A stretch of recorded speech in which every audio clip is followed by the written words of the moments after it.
April 8, 1943. Southern Russia, above a dark sweep of the Kuban front. The air is raw and metallic. Frost spiders the edges of cockpit glass. In a Messerschmitt Bf 109, Hauptmann Rudolf Schmidt squints into the black, engine whining, breath fogging his visor. He's tired of hearing jokes about those girl pilots, toy biplanes and skirts, but tonight his squadron's banter is gone, replaced by a taut silence that tastes like gun oil. Below, a column of German trucks crawls along a muddy road, headlights stuttering like nervous fireflies. On the ragged Soviet airstrip, Lieutenant Nadezhda Popova straps into a Polikarpov P2 while her navigator, Sergeant Maria, map clenched between gloved fingers, checks bearings by a dim lantern. Fabric wings creak. The two-stroke engine coughs awake, a low, steady tick that melts into the night. They take off as a single, ghostly line. The tactic is crude and precise. Approach low, cut the engine, glide, drop 2 small 50 kilograms bombs by hand, restart and flee. As Popova nears the convoy, she thumbs the throttle. Then, silence. The P2 becomes a shadow, wind whispering through struts. Below, the earth waits. Maria's hand releases the bombs. 2 dull thumps answer, followed by a muted explosion that rips open the convoy's sleep. Rudolf turns his Bf 109, guns ready, and sees nothing but black. The name forms in whispered German radio chatter. Nachthexen, Night Witches. 2 years earlier, October 1941, Moscow. The city was shrouded in blackout, the smell of smoke and fear thick in the streets. Hitler's armies were pushing deep into Soviet soil, and Moscow itself trembled under the thunder of distant guns. But inside a dimly lit office at the Kremlin, Marina Raskova ***, the legendary Soviet aviator often called the Russian Amelia Earhart, stood before Stalin's war council with a daring proposal. All-female air regiments, she said, her voice steady despite the skeptical stares from hardened generals. Pilots, navigators, mechanics, all women. Let us fight. Stalin paused, then nodded. Within weeks, 3 new women's aviation units were born, one of them the 588th Night Bomber Regiment, commanded by Raskova herself. The recruits were young, many barely 20. They arrived at Engels Air Force Base, lugging duffel bags heavier than their bodies, dressed in oversized men's uniforms and boots stuffed with rags. Their aircraft? The obsolete Polikarpov P2, a fragile, wooden biplane built for training and crop dusting, not war. The male pilots laughed. They called the planes sewing machines, said the girls were just playing soldier. But the women trained relentlessly. They flew by compass and instinct, studied maps by candlelight, and learned to drop bombs by hand. By spring 1942, their laughter would die, replaced by fear that crept in with every whispering glide through the night sky. June 1942, Southern Front, near the Don River. The first mission was chaos wrapped in courage. The 588th Night Bomber Regiment had finally been sent into combat. The women were exhausted from weeks of relentless training, but when orders came, they moved like clockwork, mechanical, focused, silent. Lieutenant Nadezhda Popova, one of the regiment's most daring pilots, led her squadron of 10 P2s into the darkness. The moon was a thin silver blade. Below, German supply depots sprawled like sleeping beasts across the steppe. Popova's breath fogged her goggles. The engine buzzed like a mosquito. At 2,000 feet, she cut the throttle. Silence. Only the rush of wind and the creak of wood. They glided in total darkness, unseen, unheard, until Maria tapped her shoulder twice. Popova nodded. The bombs tumbled silently, then bloomed into orange chaos. Trucks ignited. Ammunition stores detonated. The Germans fired wildly into the sky, tracer rounds slicing the air. But the night witches were already gone. Slipping back into the dark, engines coughing to life only after their bombs had hit. Back at base, they landed with trembling hands and oil-streaked faces. The runway was just a patch of dirt lined with lanterns, but they were laughing. Laughing not out of joy, but disbelief. They'd done it. By dawn, Soviet radio reports spoke of a successful night raid. The men still mocked them, But the Germans, for the first time, whispered their name with dread. Nachthexen. The Night Witches had arrived. By autumn of 1942, the Night Witches had perfected their craft. A blend of daring, discipline, and sheer defiance. Each mission began the same way, 3 planes per target. The first drew enemy fire, the second followed to disrupt, and the third, silent as death, struck. They rotated positions each night so no one grew too comfortable with danger. Their P-2 biplanes were made of plywood and canvas, so slow that enemy fighters often stalled trying to match their speed.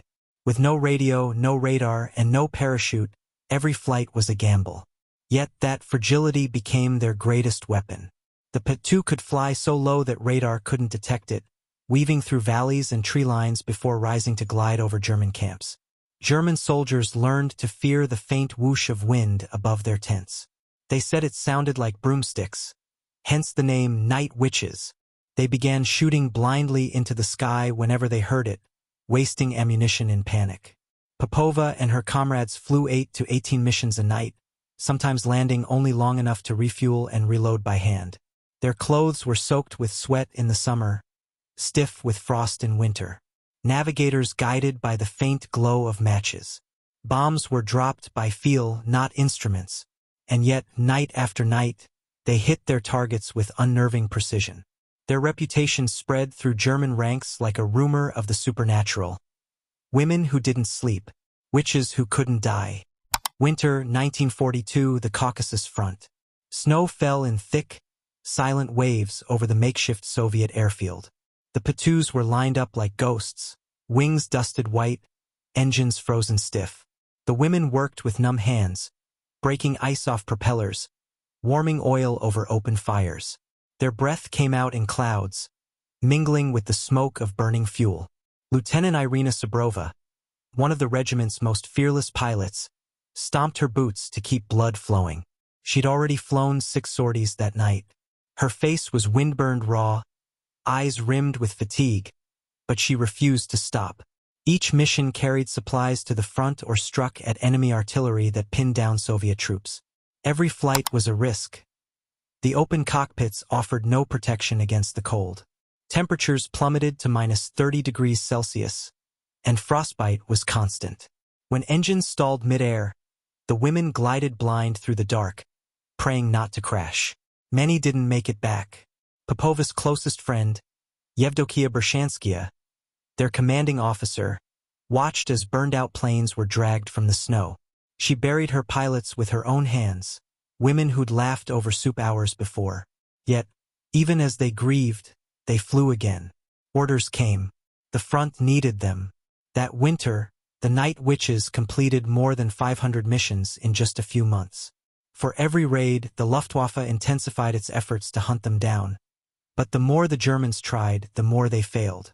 Because how do you shoot down what you can't see or hear?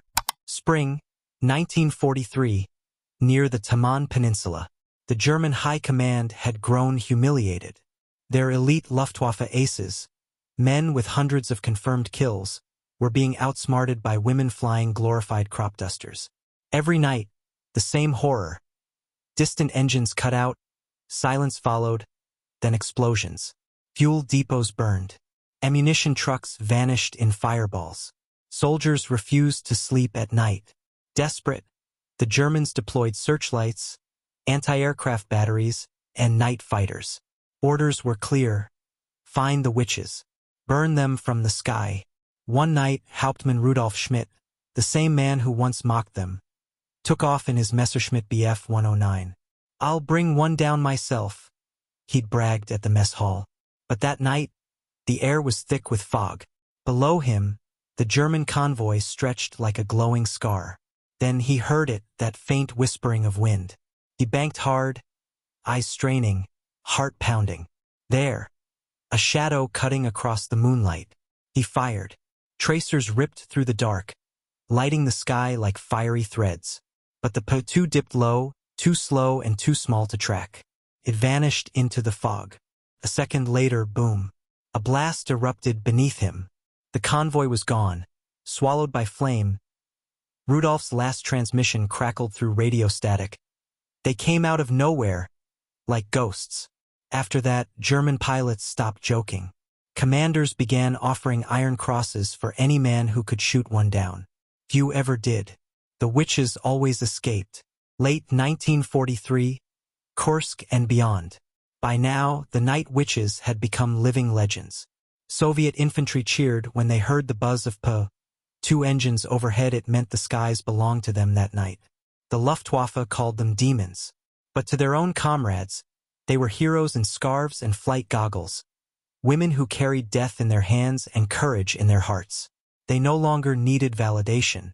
The jokes were gone, replaced by medals and battlefield reports that read like myth. Pilots like Nadezhda Popova had flown over 700 combat missions. Irina Sabrova had flown more than 1,000, a record untouched by any pilot, man or woman. Still, the toll was heavy. Many never returned. Every loss was felt like a missing heartbeat. But even in mourning, their resilience grew harder, sharper. They flew through rain and flak, through broken instruments and broken hearts. One night, Popova's plane took 42 bullet holes, yet she landed safely. When asked how she survived, she simply said, "Luck, and the will not to die." In the darkness, they found purpose, not revenge, not fame but duty. Each flight meant saving soldiers on the ground. Each successful raid meant fewer Soviet lives lost. By the end of 1943, the night witches weren't just feared, they were respected. Even their enemies began to admit it quietly. These women fight like devils.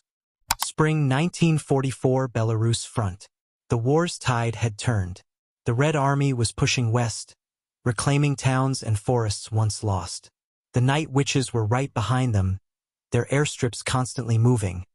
A patch of dirt here, a frozen field there. They slept in tents, ate whatever they could find, and kept flying night after night. The missions grew longer and deadlier. Now they bombed fortified rail lines, bridges, and supply hubs deep behind enemy lines. The Germans knew the sound, that faint hiss in the night, and panic rippled through their camps before the bombs even fell. Some soldiers fired into empty skies, wasting ammunition on ghosts. Each sortie carried the weight of exhaustion. The P-2's thin wings rattled from overuse. Some planes were patched with canvas and rope. Navigators' fingers bled from the cold. Yet they refused to stop. Their motto, whispered like a prayer before every takeoff, was simple: better to die in the air than to live in shame. Lieutenant Popova's unit struck targets near Brest-Litovsk that spring. The explosions lit the horizon crimson, marking another step toward Berlin. The night witches had become more than a regiment, they were a weapon of morale. A reminder to the entire Soviet front that even in darkness, courage burns brightest.